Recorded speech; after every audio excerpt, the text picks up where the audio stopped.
It's the weekend, and that means it is time for our regular family-friendly movie reviews with Bob Waliszewski. He's with Focus on the Family's entertainment review department called Plugged In Online. So, Bob, let's start with San Andreas. Looks like a blockbuster of an action film, but is there more to it?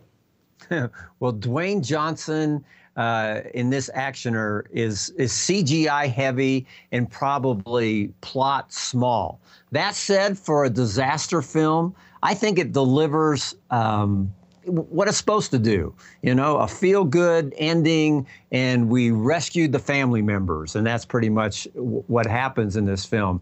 But from a family perspective, we have a lot of profanity and some surprising bloody violence in this film. The body count would be huge. Fortunately, we don't have to see most of that on screen, but some is a little bit gory. And we ended up giving this one a mere 2.5 from a family perspective.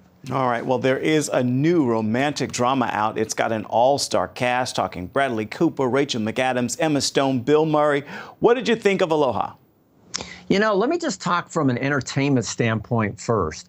I walked out of this film, and it's typical at screenings. There's somebody there with a clipboard wanting to get your initial comments.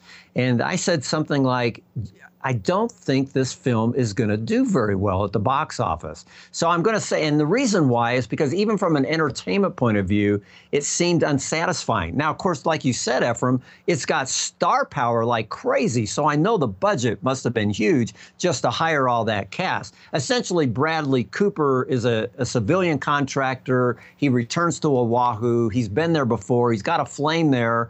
She's now married, but, you know, for a while there, it looks like they might have a relationship. But then Emma Stone's character becomes kind of his new flame. So there's a little, but except for one scene at the end, it just lacked some punch. Now, that's from an entertainment point of view. From a family perspective, again, language was quite a bit of an issue here. We have some under the sheets activity that happened after a night of drinking that was very disappointing. So once again, new film, PG-13, that I can't give anything more than a 2.5 out of 5 from a family perspective. All right, real quick, any recent release you like? Well, Tomorrowland, and we didn't get a chance to talk about that last week, George Clooney and Disney's film. It's kind of your anti-Hunger Game. We gave it a 3.5.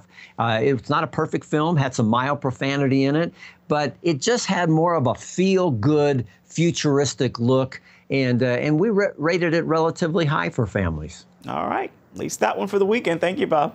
Okay, you bet. Talk next week.